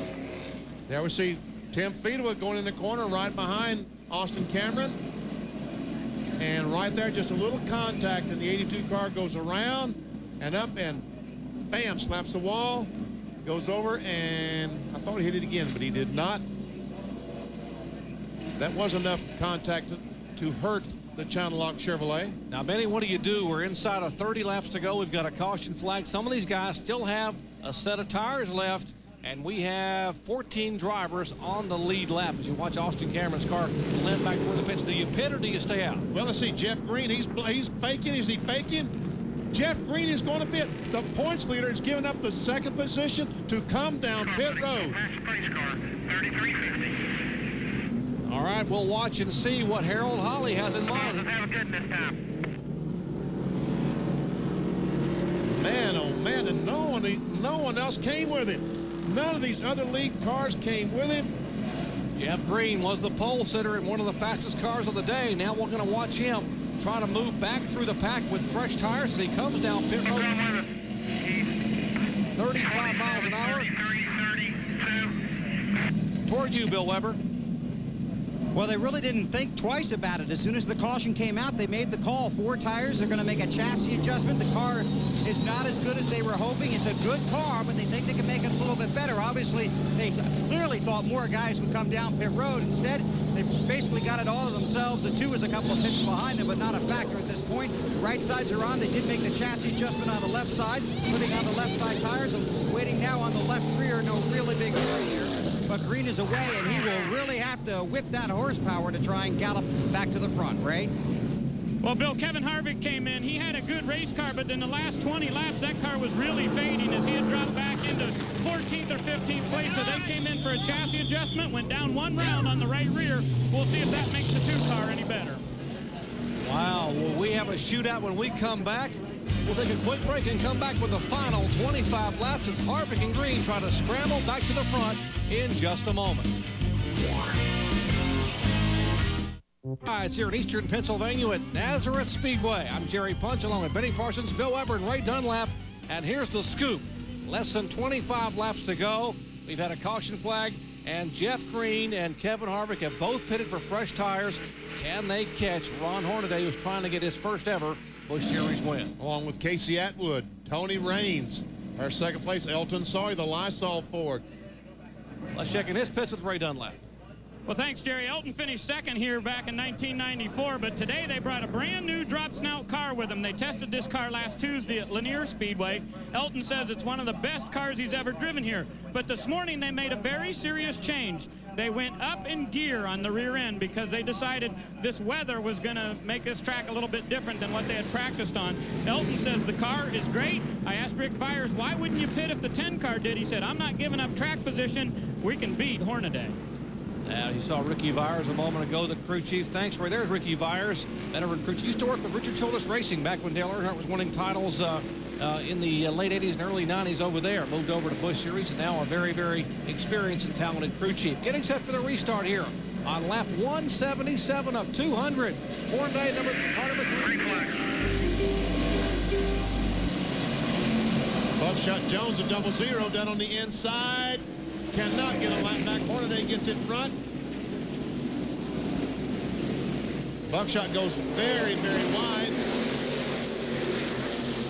As you watch Ron Hornaday go by, I'll tell you that Jeff Green is wedged in some pretty heavy traffic behind the 1 car back in the pack. There's a 0-0 of Buckshot. There's Elton Sawyer, the second place car. Jason Keller, the 57, is the third place car. That's the red and white car on the inside of Buckshot. There's the Porter Cable Pontiac of Jeff Purvis, currently being shown in 5th spot.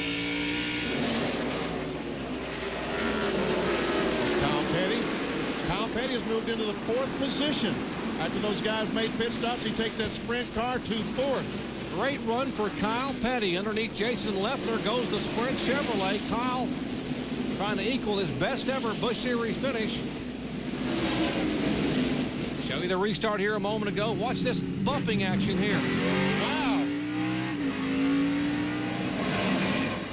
No wonder Hornaday got such a jump on the 0-0. Whoa, and a big jumble off of turn 3. Couple of cars spin around. There is contact. The 2 cars involved. Harvick is involved. The 44 of Justin Labonte is involved. Heavy damage on Tommy Hubert's car number 20, the AT&T Pontiac. There's Justin Labonte as the caution flag waits for the 8th time today. Tommy Hubert's driving for Bill and Gail Davis, and Kevin Harvick, that was being shown back in 14th spot. Heavy damage on the front of the AC Delco Chevy, and obviously he will be on pit road here momentarily. Well, caution for the 8th time a day. An incident coming up in turn number 3. We'll come back and recap it in just a moment.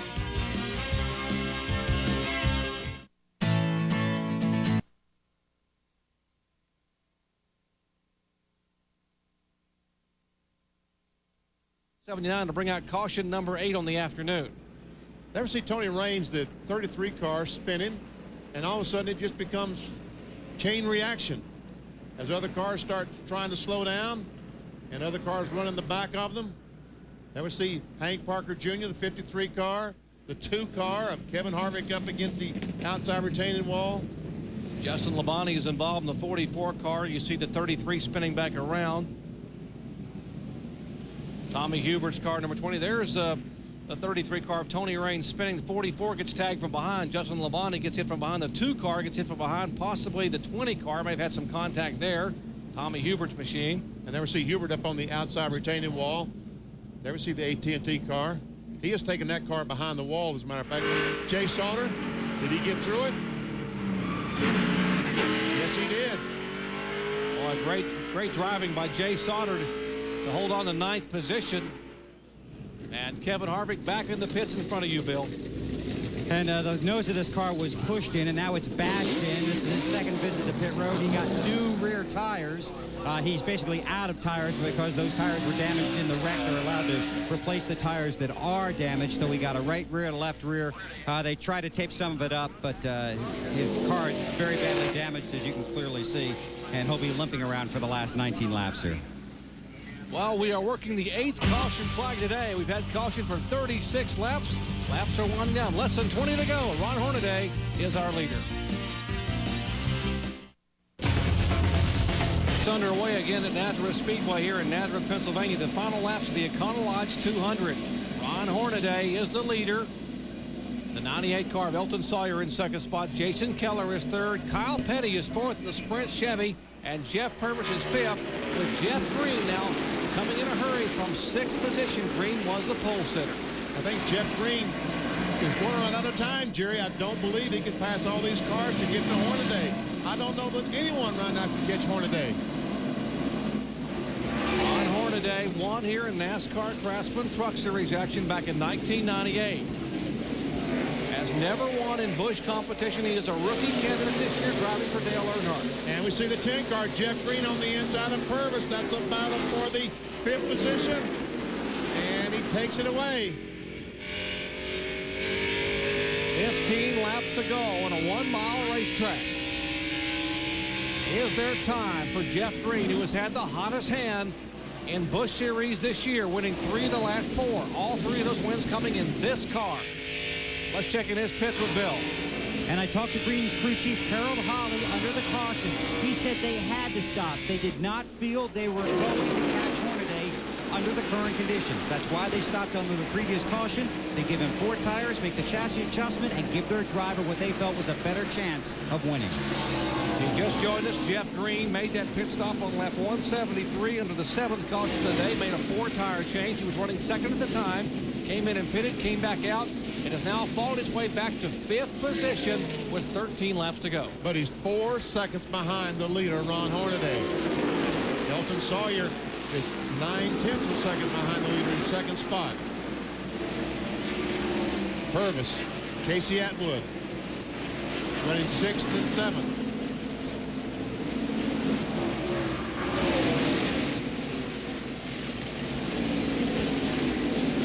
There's Hornaday, the leader. There comes Sawyer. Keller,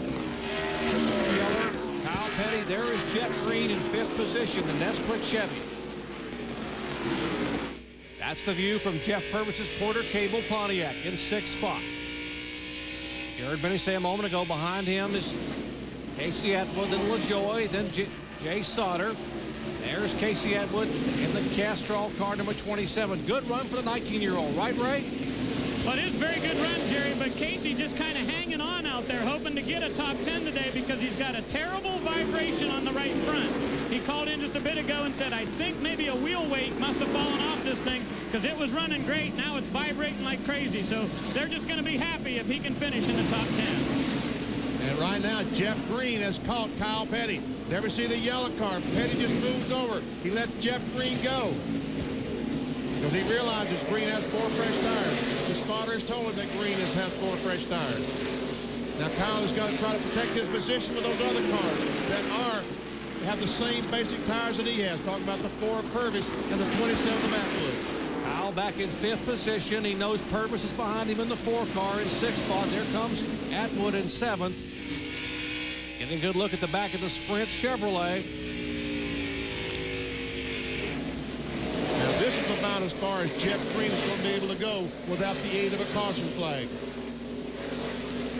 Right now he's 3 seconds behind the 3rd place car of Jason Keller. What a great run Kyle Petty's had today in that 45. What an outstanding effort for Kyle Petty. Only his 3rd start of the year. He finished 8th at Milwaukee. His best finish since 4th at Talladega back in 1997. And there is the interval. It's fairly stable right now. Hornaday wants this win in the worst way. He is driving the wheels off that Napa Chevrolet.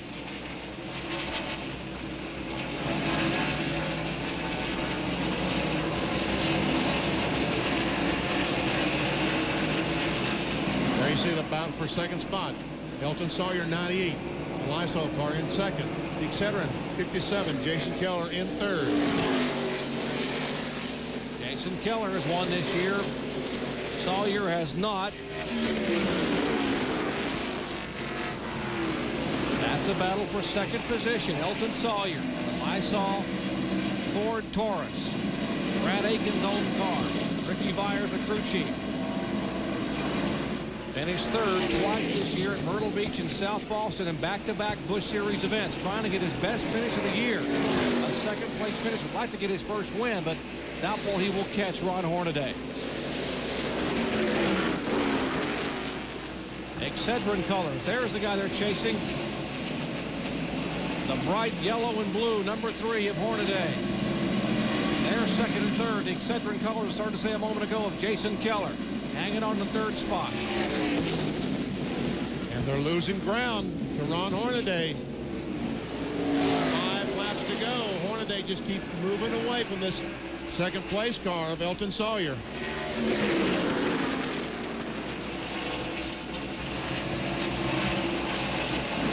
Told you some young guns were going to come to the forefront very soon in Busch Series competition. We talked about the 3 car of Hornaday, the 2 of Harvick, the 43 of Sauter. Harvick was involved in an incident a little while ago, is now back in 15th spot.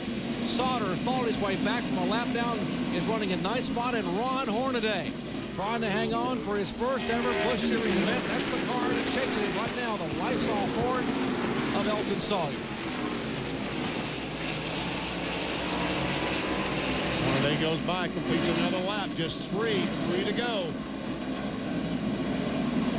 It sure looked like Ron Hornaday was telling the truth when he said they found something a couple of weeks ago and the car is getting better and better, talking about this Napa Chevrolet. And you got to give a call to Jerry Ken and his crew chief, Steve Meal, and all the guys that are here from DEI. They have worked very, very hard all weekend on Hornaday's car. At happy hour, they only had a happy half hour yesterday in practice, and they were working diligently, changing shocks and springs and making adjustments on the car. Steve Meal running back and forth, Jerry Kennan, and whatever they did has worked. 2 laps away as Elton Sawyer is still about a second and a half back from this guy right here, 42-year-old, former 2-time NASCAR Craftsman Truck Series champion, but Busch Series rookie, Ron Hornaday from Palmdale, California. Gets the white flag. He is a mile away from his first ever Busch Series victory. Fans are on their feet as Hornaday, who won here in 1998 driving a truck, will try to do it with a Chevrolet Monte Carlo. He is 2 turns away from his first Busch Series win. Hornaday hugs the inside groove, and now out of turn 4, 42-year-old Ron Hornaday takes the win in the Econo Lodge 200. There's the celebration. Jerry Kennan, Steve Meal, and the Napa crew, and rightfully so. Let's go down the Ray. Well, we got to hear from Jerry Kennan, the crew chief here, because you made the call there to put a chassis adjustment on that thing, and it made it a heck of a lot better. Yeah, we ran real good. I'm proud of these guys. I want to dedicate that to my friend Christian Lovendall. He passed away earlier this year, and Adam Petty and Kenny Irwin. These guys did great. I hope they're watching on the boat down there in Miami or wherever they're at. Dale, thanks, Teresa, for giving us this chance. Okay, congratulations. Great win here. Very emotional year this year as we've lost a lot of people in racing. But finally, Ron Hornaday gets to victory lane. And Ron is going to remember his first Busch Series win. He did it here 2 years ago in a NASCAR Craftsman truck, spinning the donuts, much to these fans' delight here in eastern Pennsylvania. That John Force burnout for Ron Hornaday, making memories and making smoke. When we come back, we'll talk to the first-time Busch Series winner in just a moment. Here's Bill Weber. And Ron Hornaday just now climbing out of his Napa Chevrolet, and I anticipate a victory shower for him. Just had a feeling that might be coming. That's his crew chief, Jerry Kennan. A big hug. And there'll be a lot of handshakes all around. You're going to need a towel. Congratulations on your first career Busch victory, Ron. I'll tell you, I don't mind a cold beer that way, but I don't know where to start. It's been a while. We need to get here a long time ago. Dale, Teresa, thanks for hanging out. These guys are awesome. They found something 2 or 3 weeks ago. It's just showed it right now. Ron Hutter, thanks for sticking with us. I'll tell you what, this team, this Napa Chevrolet, is awesome. They just kept on doing things. We got pretty tight, let Green go for a while, and they loosened it up. I cannot believe how much spring split you got to run in these things, and I'd never believe it. But we were still tight. What an awesome day for this whole team. They definitely needed it. These guys never say die. Jerry Kennan, Steve Mail, the Fab Shop, everybody that's working at Dale Earnhardt Incorporated, thanks. I'm telling you what, you guys are number one. You were so successful in the trucks, Ron. Did you ever question your confidence when you didn't get to victory lane through the first 18 races? Steve Mill just told me I got a modified run. I got to go. No. They'll wait for you, I guarantee it. I'm going to tell you something. Never thought the Busch Series was easy. I drove a couple cars last year. Dale and Teresa gave me an opportunity to drive some, but this has been the toughest, strongest year. I tell you what, Goodyear came out with a different tire, and we're just finally learning it. It took this long right now, but I'll tell you what, these guys never say die. Gotta say hi to Mom and Dad, and I'll tell you what, Lucky Charms works. Had a girl call me from El Cajon and sent me a box of Lucky Charms. I threw it over my right shoulder, and we won the race. Thanks, Melody. But I'll tell you what, Mom and Dad, we've been needing this for a long time. I don't know what to say. This team is awesome. They ain't done. I'll tell you what, this team's really going on. Congratulations. Thank you. Ron Hornaday wins at Nazareth. In his 27th career Busch Series start, 42-year-old Ron Hornaday gets his first win. Here's our full field rundowns. Unofficially, of course, Sawyer Keller, Jeff Green gets back to 4th position, and Kyle Petty rounds out the top 5. And 16th to 30, Jason Schuler will finish 16th, and we see David Green, after leading a lap, will finish in 18th. Ashton Lewis finishes back in 28th position, and 31 through 44. And you see that. Let's check in with our runner-up finisher with Ray Dunlap. Well, Elton Sawyer matched his personal best here at Nazareth, the second place run. I know you got a really good race car, brand new car. It worked awfully well all day long for you. Really did. First of all, I want to say hi to Brad and the girls who are down in the lake, and Julie. It was a great day for the Lysol team. Ricky made some great pit calls there. Awesome pit stop there on the green. And it is a brand new race car. I mean, it was good.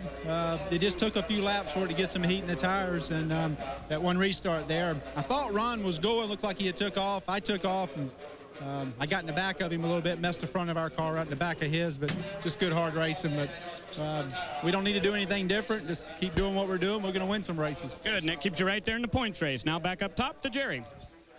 Elton Sawyer, his best finish of the year. That team will come on. And the John Force burnout for first-time Busch Series winner, Ron Hornaday. Back with more in just a moment. History, take a look at the updated NASCAR Busch Series point standings. Jeff Green, a commanding 499-point lead over his teammate Jason Keller.